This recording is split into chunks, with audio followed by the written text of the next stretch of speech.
Tengan todos muy buenos días. Este día hablaremos de la fase de juicio y de la fase de impugnación en el proceso penal juvenil. Para ello comenzaré a hablarles de la fase de juicio contenida en los artículos 81 de la LPJ con relación al 144 del Código Procesal Penal.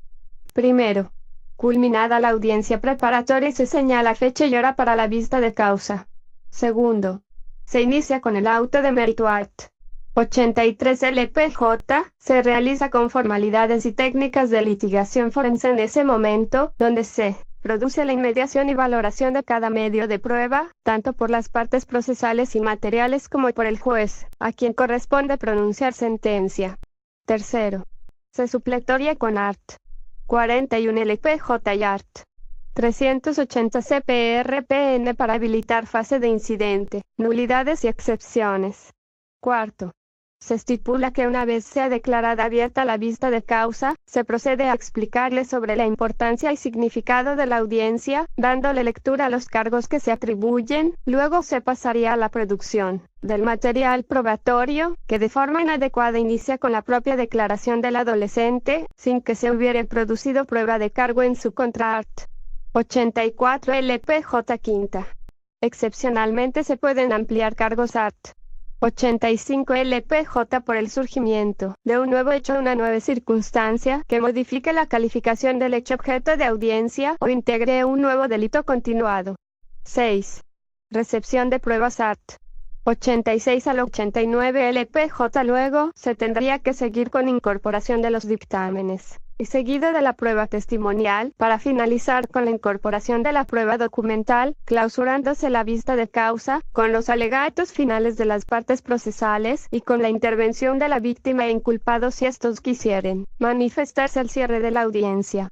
Dado que el Código Procesal Penal potencia de mejor forma la adversidad en el desarrollo de la fase del juicio, al permitir que después de conocido y resueltos los incidentes que fueren planteados, se da la oportunidad a las partes procesales para que expongan las teorías del caso, aunado a ello que se debe tomar como superado, que la declaración del inculpado en los procesos penales, incluyéndose el proceso penal contra adolescentes, es un derecho que puede ser ejercido en cualquier etapa del proceso según convenga a la estrategia de defensa, que por reglas entendería que sería hasta después de haberse escuchado la prueba de cargo, aunado a que el orden de la producción de la prueba es una decisión propia de la estrategia que se siga por la parte procesal para el planteamiento de su teoría probatoria. Por consiguiente, es preferible seguir en el desarrollo de la vista de causa los pasos que están previstos para la vista pública por mostrar mayor consistencia con el ideal de un juicio de tendencia acusatoria.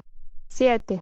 Interrogatorio. Reglas del art. 90. El juez va a proceder el juicio tendrá amplia discreción sobre el modo en que se presenta la prueba e interroga a las personas testigos de manera que la prueba se presente en la forma más efectiva posible para el esclarecimiento de la verdad, velando por la mayor rapidez de los procedimientos, evitando dilaciones innecesarias.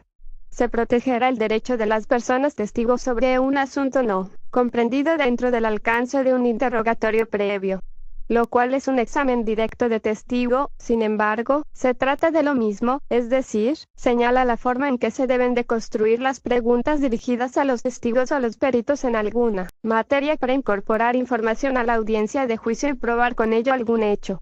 Octava. Prueba para mejor proveer art. 91. LPJ. En este caso el juez va a imponer una orden, por lo tanto en la audiencia se darán nuevos hechos que requieran su esclarecimiento y si la prueba no ha sido bien pronunciada en juicio, tiene que ser de acuerdo a la materia y en el transcurso de la audiencia las pruebas que se exhibirán sirvan en el proceso. Novena. Discusión y cierre final art. 93 LPJ. En esta ocasión, terminado el proceso y las única prueba que se tomaron en cuenta y surjan otras pruebas ya no se podrá introducir, ya no cuenta en el proceso, tiene que ser en el mismo proceso, ya no tiene valor aunque ayude, pero fuera del proceso ya no cuenta. Décima. Resolución art. 95 y 96 LPJ. Cuando el juez hace la resolución del juicio, les dice a las partes en la misma audiencia, se dan por notificadas las partes, y se da la resolución definitiva y no se puede modificar. En este momento comenzaré a explicarle la fase de impugnación. Este derecho consiste en que cuando el menor que ha sido condenado puede pedir a un juez o al Tribunal Superior por medio de su defensor la modificación de la sentencia, en los recursos no puede resolverse en contra del menor, sino solo su beneficio. También puede interponer recurso de la víctima a través de la Fiscalía cuando uno está de acuerdo con la resolución del juez. Este derecho se explicará en los siguientes apartados. Principios de los recursos. Todo recurso debe cumplir con 3 principios, que son: principio de trascendencia, es decir, debe configurar un daño para la parte recurrente; principio de especificidad, es decir, todo recurso tiene un nombre; principio de taxividad, es el sistema de numerus clausus en materia de recursos. El derecho a recurrir se encuentra enmarcado en los siguientes instrumentos a nivel internacional: el Pacto Internacional de Derechos Civiles y Políticos, en su artículo 8, numeral 5, dice que toda persona declarada culpable de un delito tendrá derecho a que el fallo condenatorio y la pena que se le hayan puesto sean sometidos a un tribunal superior conforme a lo prescrito por la ley. Por otra parte, la Convención Americana sobre los Derechos Humanos, en su artículo 8, literal H, dice que toda persona tiene derecho de recurrir el fallo ante el juez o ante el Tribunal Superior. En su artículo 25 también dice que toda persona tiene derecho a un recurso sencillo y rápido ante los jueces y tribunales que le amparen contra actos que violen sus derechos fundamentales. Además, también menciona que el Estado se compromete a garantizar que toda autoridad competente prevista por el sistema legal del Estado decidirá sobre los derechos de toda persona que interponga tal recurso. En nuestra legislación interna, el derecho de recurrir está regulado en los siguientes cuerpos normativos. Artículo 452, inciso 1 del Código Procesal Penal, dice que todas las resoluciones judiciales serán recurribles por los medios y los casos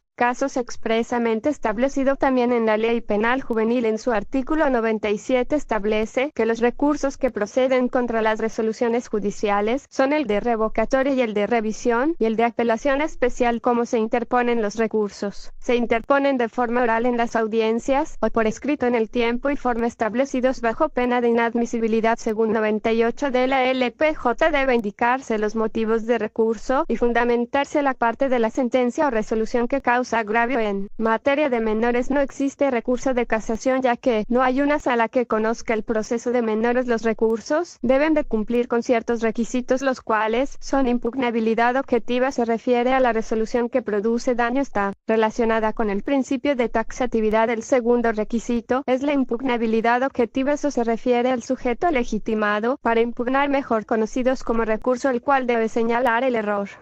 Además, la resolución debe causar agravio y ser recurrible, debido a que no todas son recurribles. Es importante mencionar que los recursos pueden ser 2 tipos según sea el mismo juez que conozca, o sea otro distinto al que pronunció la sentencia o la resolución impugnada. Estos son devolutivos. En estos, conoce un juez distinto al que pronunció la sentencia o la resolución impugnada, son recursos devolutivos, apelación especial y la revisión, ya que estos recursos los conoce la Cámara de Menores. Los no devolutivos conoce el mismo juez conoció la sentencia o la resolución impugnada. Es recurso no devolutivo omisión, ya que en este recurso es el mismo juez que dictó la sentencia o la resolución impugnada. Para interponer recursos es importante conocer el tipo de error, el cual puede ser de 2 tipos: error adjudicando, es decir, por una aplicación errónea de la norma sustantiva, y error improcedendo, es decir, cuando el juez hizo mal un procedimiento que lo llevó a dictar esa resolución o sentencia. Recursos se interponen ante el mismo juez que dictó la sentencia o la resolución impugnada. Esto solo es en el caso de la revocatoria, ya que para caso de la apelación especial y revisión se hace ante la Cámara de Menores, cual es la segunda y última instancia dentro de los tribunales de menores. Como anteriormente mencionamos, es importante estar en tiempo y forma para interponer recurso. Por eso el plazo para interponer el recurso de revocatoria es de 24 horas posteriores a la notificación de la resolución, y se debe de notificar a las otras partes para que dentro de las 24 horas posteriores hagan uso de su derecho de defensa. El juez tiene 3 días para resolver sobre dicho recurso. Recurso de apelación especial. Este debe de fundamentarse por escrito dentro de un plazo de 3 días después de notificada la resolución, y se interpone ante el juez que dictó la resolución y mandará oír a las otras partes para que un plazo de 3 días hagan uso de su derecho de defensa. Al pasar ese tiempo, remitirá las actuaciones al Tribunal Superior, cual tiene un plazo de 5 días para admitir o rechazar el recurso, resolver sobre el asunto planteado en el caso que haya recepción recepción de pruebas a solicitud del recurrente, fijará una audiencia dentro del plazo de 10 días después de recibido las actuaciones y se resolverá el recurso en un plazo de 5 días. Artículo 105 inciso 1, 3, 4 y 5 del LPJ. Recurso de revisión. Al interponer el recurso de revisión, se debe de notificar a las otras partes para que un plazo de 5 días contados a partir de la notificación contesten el recurso y luego se remitan los autos al Tribunal Superior, lo cual es la Cámara de Menores, para que un plazo de 5 días siguientes al recibo de las diligencias se resuelvan sobre la admisibilidad del recurso. El recurso de revisión lo puede interponer el cónyuge o el conviviente, los descendientes, el adoptado o adoptante, por los hermanos del menor en el caso de que se hubiera muerto. Para concluir, podemos decir que el menor tiene derecho a recurrir la sentencia o la resolución que causen un agravio o afecte un derecho o garantía fundamental. Se puede impugnar algo que no le guste al defensor o el fiscal, sino que se debe ver en qué falló el juez. Menciona que si el recurso no se resuelve en un plazo de 60 días, y el menor se encontrará privado de libertad, el tribunal que conozca deberá de ordenar la libertad asistida, y continuar con el trámite del recurso. Artículo 98 inciso 3 de la LPJ. Los recursos cuentan con una garantía especial, la cual consiste que no puedes desmejorar su situación jurídica, es decir, que no puede haber reformatio impeius según el artículo 100 de la LPJ. Gracias por su atención.